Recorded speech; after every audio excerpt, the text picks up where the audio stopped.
ஆன்மீக சொந்தங்கள் அனைவருக்கும் வணக்கங்க. இன்றைக்கி நாம் நம்மளுடைய சேனலில் என்ன மாதிரியான விஷயங்களெல்லாம் பார்க்க போகிறோம் அப்படின்னு பார்த்தீங்கன்னா, வரவை அறிந்து செலவு செய்ய வேண்டும் அப்படின்னு சொல்லக்கூடிய மகர ராசி என்பவர்கள் அனைவருக்குமே இந்த ஏப்ரல் மாதம் 12ஆம் தேதிக்கு பிறகு நிறைய விதமான மாற்றம் உங்கள் வாழ்க்கையில் நடக்க போகுது அப்படின்னு சொல்கிறாங்க. அந்த விஷயங்கள்லாம் என்ன, மேலும் நீங்கள் இந்த காலகட்டத்தில் என்ன மாதிரியான விஷயங்களில் ரொம்ப கவனமாக இருக்கணும், என்னென்ன விஷயங்கள் பண்ணணும் பண்ணக்கூடாது, முக்கியமாக கிரகங்களின் அடிப்படையில் உங்களுக்கு என்னென்ன விதமான மாற்றங்கள் எல்லாம் கிடைக்கும் அப்படிங்கிறத பற்றி தாங்க நம்ம இன்றைக்கி இந்த வீடியோ பதிவின் மூலியமாக தெளிவாக பார்க்க போகிறோம். இந்த பதிவில் சொல்லக்கூடிய அனைத்து விதமான தகவலுமே இந்த மகர ராசியை சேர்ந்தவங்களுக்கு ரொம்பவே பயன் தரக்கூடிய விஷயமாக தான் இருக்கக்கூடுங்க. ஸோ வீடியோவை ஸ்கிப் பண்ணாமல் தொடர்ச்சியாக பாருங்கள். அது மட்டும் இல்லாமல் உங்களுக்கு மேல்மருவத்தூரில் இருக்கக்கூடிய அந்த ஆதிபராசக்தி அம்மனை ரொம்ப பிடிக்கும் அப்படின்னா இந்த வீடியோக்கு ஒரு லைக் பண்ணிவிட்டு உங்களுடைய ஆள் மனதில் நிறைவேறாத விஷயம் ஏதாவது கண்டிப்பாக ஒரு விஷயம் இருக்கும். அந்த விஷயத்தை வேண்டுதலாக நினைத்து கொண்டு நம்மளுடைய கமெண்ட் பாக்ஸில் மேல்மருவத்தூர் அம்மனுக்கு போற்றி அப்படின்னு சொல்லிட்டு மறக்காமல் 3 முறை பதிவு பண்ணுங்கள். நீங்கள் இந்த சமயம் அந்த அம்மனை நினைத்து இப்படி ஒரு விஷயம் செய்யும்போது கண்டிப்பாக நீங்கள் என்ன விஷயம்லாம் நடக்கணும்னு சொல்லி நினைக்கிறீங்களோ அந்த விஷயங்கள் அனைத்துமே அந்த அம்மன் கூடிய விரைவில் நடத்தி கொடுப்பாங்க. ஸோ நம்பிக்கையோட இந்த ஒரு விஷயத்தை பண்ணி பாருங்கள். மேலும் இது போன்ற ஆன்மீகம் சம்மந்தப்பட்ட வீடியோக்கள் எல்லாம் நீங்கள் முழுமையாக பார்க்கணும் அப்படின்னு நினச்சா நம்மளுடைய முருகன் ஹாஸ்டோ சேனலை மறக்காமல் சப்ஸ்கிரைப் பண்ணிவிட்டு கீழே இருக்கும் பெல் ஐக்கானையும் மறக்காமல் கிளிக் பண்ணுங்கள். அப்போ தான் நம்ம சேனலில் போடுற ஒவ்வொரு வீடியோவுமே உங்களுக்கு நோட்டிஃபிகேஷனாக உடனுக்குடனே வந்து சேரும். ஸோ இப்போ வாங்க நம்ம வீடியோக்குள்ளே போய் முழுமையாக பார்த்து தெரிஞ்சுக்கலாம். பங்குனி மாத கிரக நிலையை ஆராய்ந்து பார்க்கும்போது மாத தொடக்கத்தில் உங்களுடைய ராசிநாதன் அப்படின்னு சொல்லக்கூடிய சனி பகவான் தன ஸ்தானத்தில் சுக்கிரன் மற்றும் செவ்வாயோடு இணைந்து சஞ்சரிக்கிறார். இதனால் உங்களுக்கு என்ன விதமான மாற்றம்லாம் கிடைக்கும்னு பார்த்தீங்கன்னா, நீங்கள் ஏதாவது தொழில் செஞ்சிட்ருக்கீங்க, அதாவது சொந்தமாக தொழில் பண்ணுறவங்களுக்கு முன்னேற்றம் அப்படிங்கிறது இதுக்கு முன்னாடி கிடைக்காம இருந்திருக்கும், இல்லைனா ரொம்ப கம்மியாக கிடச்சிருக்கும். ஆனால் இந்த காலகட்டத்தில் முன்னேற்றம் அதிகப்படியாக கிடைக்க போகுது. அதில் எந்த ஒரு மாற்று கருத்தும் இல்லை அப்படின்னு சொல்கிறாங்க. அது மட்டும் இல்லாமல் பணம் வரவு அப்படிங்கிறது திருப்பி தரக்கூடிய வகையில் இருக்கும். பாத சனியின் ஆதிக்கத்தால் பலன் அப்படிங்கிறது உங்களுக்கு அதிகமாக கிடைக்கும். மேலும் உத்தியோகத்தில் மேலதிகாரிகளின் ஆதரவோடு உயர் நிலையை அடைய வழி பிறக்கும். மேலும் உங்களுடைய வீட்டிற்கு தேவையான அத்தியாவசிய பொருட்களையும் ஆடம்பர பொருட்களையும் வாங்கி மகிழும் வாய்ப்பும் உங்களுக்கு இந்த காலகட்டம் கண்டிப்பாக பெற்றுக் கொடுக்கும் அப்படின்னு சொல்கிறாங்க. மேலும் மாதத்தின் முதல் நாளிலேயே கும்பராசிக்கு செல்லும் செவ்வாய் அங்கு சனியோடு மாதம் முழுவதுமே இணைந்து சஞ்சரிக்க போகிறாரு. அது மட்டும் இல்லாமல் உங்களுடைய ராசிக்கு 4 மற்றும் 11 ஆகிய இடங்களுக்கு அதிபதியானவர் தான் இந்த செவ்வாய் பகவான். மேலும் சுகஸ்தானம் மற்றும் லாபஸ்தானத்திற்கு அதிபதியானவரும் அவர் தான். மேலும் தனஸ்தானத்தில் இருப்பது உங்களுக்கு யோகமான காலமாக கண்டிப்பாக அவர் ஏற்படுத்துவார், அதாவது செவ்வாய் பகவான் ஏற்படுத்துவார் அப்படின்னு சொல்கிறாங்க. இதனால் உங்களுக்கு என்ன மாதிரியான வித்தியாசம்லாம், அதாவது வித்தியாசங்களும் சரி என்ன விதமான பலன்களும் கிடைக்கும்னு பார்த்தீங்கன்னா, பகை கிரகமான சனியோடு இணைந்திருப்பதால் குடும்பத்தில் ஒரு சில பிரச்சனைகள் மீண்டும் தலை தூக்கலாம். சொத்து தகராறுகளும் சொந்த பந்தங்களால் வாக்குவாதங்களும் அதிகரிக்கும். மனக்குழப்பங்கள் கூடும். வருமானம் ஒரு புறம் வந்தாலுமே விரயங்கள் அப்படிங்கிறது உங்களுக்கு அதிகமாக இருக்கும். மேலும் அருகில் இருப்பவங்களை அனுசரித்து செல்ல வேண்டிய நேரமாக உங்களுக்கு இந்த காலகட்டம் இருக்க போகுது. மேலும் உத்தியோகத்தில் இருக்கக்கூடியவங்களுக்கு உங்களை நம்பி ஒப்படைத்த முக்கிய பொறுப்புகளை மற்றவர்களிடம் நீங்கள் ஒப்படைக்க வேண்டாம். உங்களை நம்பி தானே அவங்க அந்த வேலையை கொடுத்துருப்பாங்க. ஸோ உங்களுக்கு கொடுக்கப்பட்ட வேலையை மட்டும் நீங்கள் செய்யுங்க. உங்களுக்கு கொடுத்த வேலையை மற்றொரு மூலியமாக செஞ்சீங்க அப்படின்னா உங்களுக்கு நிறைய விதமான சிக்கல் உண்டாகும். அதனால் வேலை சம்மந்தப்பட்ட விஷயத்தில் ரொம்ப கவனமாக இருங்க. மேலும் சனி செவ்வாய் வழிபாடு தடைகளை உங்களுக்கு படிப்படியாக நகற்றும் அப்படின்னு சொல்கிறாங்க. ஸோ இந்த இரு கடவுளையும் மறக்காமல் பிரார்த்தனை செய்யுங்க, வழிபட்டு வாங்க. மேலும் மீன ராசியில் நீச்சம் பெற்று சஞ்சரித்து வரும் புதன் பகவான் பங்குனி மாதம் 3ஆம் தேதி வக்ரம் அடைஞ்சார். மேலும் உங்கள் ராசியை பொறுத்த வரைக்கும் 6 மற்றும் 8 ஆகிய இடங்களுக்கு அதிபதியானவர் தான் இந்த புதன் பகவான். மேலும் 6வது இடத்திற்கு அதிபதியான அவர் 3வது இடத்துல வலிமை இழப்பது யோகமான நேரம் அப்படின்னு சொல்கிறாங்க. இதனால் உங்களுக்கு என்னென்ன விதமான சிறப்பான பலன்கள் எல்லாம் கிடைக்கும்னு பார்த்தீங்கன்னா, வாங்கிய கடனை கொடுத்து மகிழ்ச்சி அடைவீங்க. அது மட்டும் இல்லாமல் வள்ளல்களின் ஒத்துழைப்பு, வங்கிகளின் ஒத்துழைப்பும் கிடைக்கும். உத்தியோகத்தில் இருக்கக்கூடியவங்களுக்கு இதுவரை தடைப்பட்டு வந்த பதவி உயர்வு இப்பொழுது தானாக வந்து சேரும்.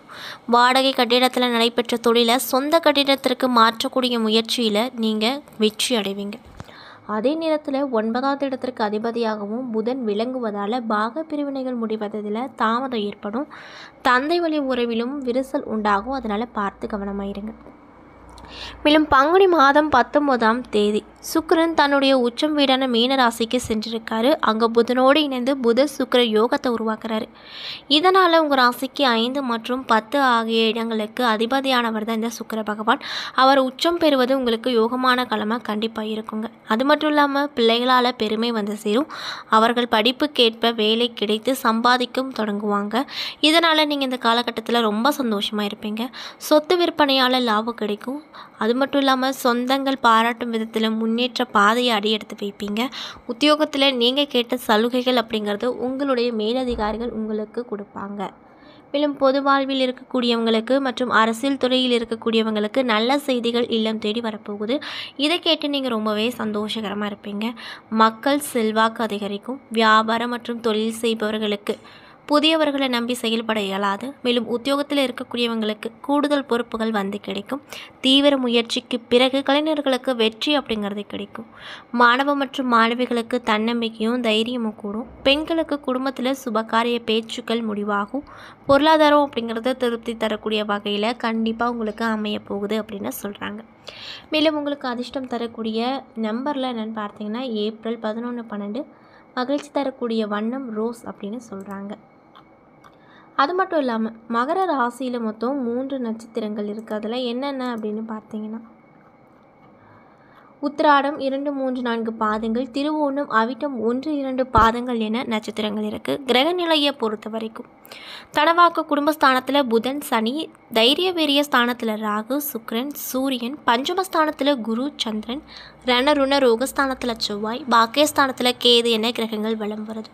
மேலும் கிரக மாற்றங்களின்படி 7/10/2025 அன்று செவ்வாய் பகவான் ரணருண ரோகஸ்தானத்தில் இருந்து கலைத்தர ஸ்தானத்திற்கு மாறியிருக்கார். மேலும் உங்களுக்கு இந்த காலகட்டம் எப்படி இருக்குன்னு பார்த்தீங்கன்னா பண வரத்து அப்படிங்கிறது இருந்து கொண்டே இருக்கும். தடைப்பட்ட காரியங்கள் சாதகமாக நடந்து முடியும். குழப்பங்கள் ஏற்பட்டாலும் முடிவில் தெளிவு அப்படிங்கிறது பிறக்கும். தேவையற்ற பிரச்சனைகளில் தலையிடுவதை மட்டும் நீங்கள் தவிர்த்துக்கணும். சொல்ல காப்பாற்றுவீங்க. தேவையான உதவிகள் அப்படிங்கிறது உங்களுக்கு கண்டிப்பாக கிடைக்கும். குடும்பத்தில் இருந்து வந்த தேவையற்ற குழப்பங்கள் சரியாகும். உடல் ஆரோக்கியத்தில் கவனம் ரொம்ப தேவை. தொழில் மற்றும் வியாபார தொடர்பான அலைச்சல்கள் அதிகரிக்கும். மேலும் வாடிக்கையாளர்களிடம் பேசும்போது மட்டும் ரொம்ப நிதானமாக நீங்கள் இருக்கணும். அப்படி இருந்தீங்கன்னா உங்களுக்கு நல்லது அப்படின்னு சொல்கிறாங்க.